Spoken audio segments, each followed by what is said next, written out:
హత్య కేసు ఈరోజు మనము యువకుడి హత్య కేసు ఒకటి అది చూద్దాం. యువకుడి హత్య కేసు తల్లిదండ్రులు సోదరుడు వృద్ధురాలు అరెస్ట్. ఉరేవా ఇదేంద్రు వీళ్ళకి బ్లూ కలర్ కవర్లు కప్పిరు ఆఫీసర్లు. తెనాలి టౌన్ యువకుడి హత్య కేసులో అతడి తల్లిదండ్రులు సోదరుడు ఓ వృద్ధురాలిని గుంటూరు జిల్లా తెనాలి పోలీసులు అరెస్ట్ చేశారు. తెనాలి వన్ టౌన్ పిఎస్లో ఏర్పాటు చేసిన మీడియా సమావేశంలో డిఎస్పీ జనార్దన్ రావు గారు వివరాలను వెల్లడించారు. తెనాలి పట్టణంలోని నాజర్పేటకు చెందినటువంటి కోటేశ్వరరావు 25 ఆటో డ్రైవర్గా జీవనం సాగిస్తూ మద్యం ఇతర దురలవాట్లకు బానిసగా మారాడు. అతడి తీరుతో భార్య విడిచిపెట్టి వెళ్ళిపోయింది. రోజు మద్య తాగి తల్లిదండ్రులకు వద్ద వచ్చి కొల్లిపరలో వారికి ఉన్న స్థలం అమ్మి నగదు ఇవ్వాలని బెదిరిస్తూ వారిని వేధించేవాడు. ఈ క్రమంలో ఈ నెల 15వ రాత్రి వేధింపులు తీవ్రం కావడంతో తండ్రి భాస్కర్రావు, తల్లి విజయమ్మ, సోదరు మర్యాదాసు కలిసి కోటేశ్వరరావుపై రోగల్ బండ చపాతి కర్రతో దాడి చేసి కత్తితో గొంతు కోశారు. ఆపై చున్నీ ఛార్జింగ్ వైర్ బిగించి హత్య చేశారు.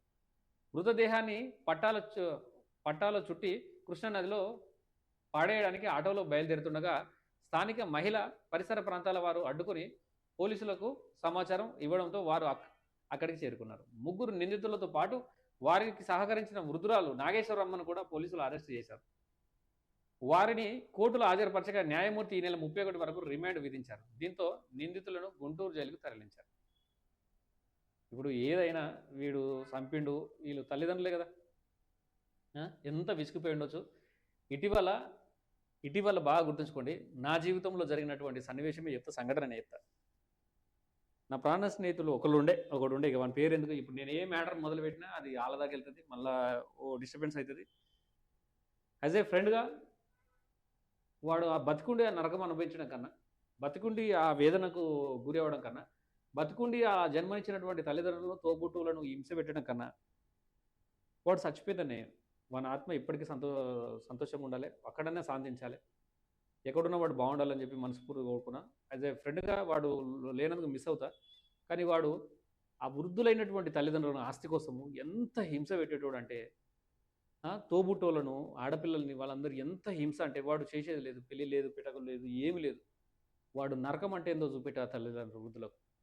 కొడుకు ఉన్నాడా అంటే ఉన్నాడు, ఉండి కూడా ఇట్లా చేస్తున్నాడని అది బాధను సంతోషము ఏది వ్యక్తపరచక, వాళ్ళ మెడికల్ ఖర్చులు లేక, వాళ్ళు సంపాదించినటువంటి ఆశలను కరగా తీసుకుంటూ మెల్లమెల్లగా అందరి సంసారాలు వేరున్నాయి, ఈ సంసారం లేదు, ఇట్లా లేదు అని విసిగిపోయి ఏం చేయాలి అర్థం కాక కొట్టి, చెప్పులతోటి కొట్టి, వస్తువులతో కొట్టి, డబ్బులు తీసుకొని రోజు తాగి తాగి తాగి తాగి తాగి లాస్ట్కు చచ్చిపోయాడు.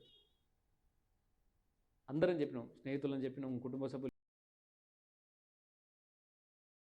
అన్ని ప్రయత్నాల్లో మేము విఫలం కాలే, వాడు విఫలమైన తీసుకోవడానికి. కాబట్టి ఇక్కడ కూడా వీళ్ళందరూ రోజు ఆటో నడుపుతున్నాడు. 25 ఏళ్ళు భార్యను పెళ్లి చేసి అప్పటికే పెళ్ళం కూడా వెళ్ళిపోయింది. అదో రకమైన మానసిక వేదన, అదో రకమైనటువంటి టార్చర్. ఇక మీరు ఆలోచించరు. ఇక ఇప్పుడు సింపుల్, వాడు ఏదో వాడిని బతుకుతుండే, వాని మీద కంప్లైంట్ ఇచ్చి ఇట్లా మమ్మల్ని హింస పెడుతున్నాయా, ఈ జాగమ్మంటున్నాయా, ఇది చేస్తున్నాను ఒక 4 పిలిచిపించి 4 సంపూర్ణ పంపించి షోమికెళ్ళి, లేదంటే పోలీస్ అధికారులు తీసుకొచ్చి గిరికి ఇట్లా చేస్తున్నాను చెప్పి తీసుకుపోయి వాడిని ఏదో రకమైన కౌన్సిలింగ్ ఇచ్చడమా, లేకుంటే వాడిని తీసుకుపోయి కేసు పెట్టడమా, వాడిని జైలు పడేమే ఏదో ఒకటి చేసేది. కానీ ఇప్పుడు చూడండి, ఒక మూర్ఖుడిని, ఒక పిచ్చోని, ఒక సమస్య కుటుంబం పట్ల బాధ్యతారహితంగా వ్యవహరించేటువంటి వ్యక్తిని అనవసరంగా కోపంలో ఆవేశంలో అటు ఇటు పెట్టి చంపితే తీసుకుపోయి శవాన్ని పడేద్దాం అనుకుంటారు. ఎందుకు సపరేట్గా ఏదో విషం పెట్టి చంపితే సపరేట్గా సర్టిఫికేట్ అంటే ఎవరు పట్టించుకోకపోయి ఏం జరగవు. గుర్తు కోసుడు ఎందుకు, చార్జర్ చేసుడు ఎందుకు, వాడిని కొట్టుడు ఎందుకు, వాడిని చేసుడు ఎందుకు. ఇప్పుడు వానికి అమ్మి జాగా మీరు అనుకో, జాగా అమ్మి ఏమన్నా పంచుకుంటే అయిపోతుంది కదా, ఏదో రకంగా కూర్చొని మాట్లాడుకుంటూ అయిపోతుంది కదా సమస్య. ఏదో పరిష్కార మార్గం ఏదో ఒకటి ఉంటుంది కదా ప్రతి సమస్య లేక ఈరోజు మీ అందరూ కలిసి బ్లూ కలర్ కవర్లో దొడుకుంటారు. చట్టం ఒకటుందా, చట్టం పని చట్టం చేసుకుంటూనే పోతుంది. చంపడం అనేది కరెక్ట్ కాదు కదా, అది చట్ట విరుద్ధమైన పని కదా. సో అది ఇక్కడ జరిగినటువంటిది క్రైమ్ స్టోరీ ఇది.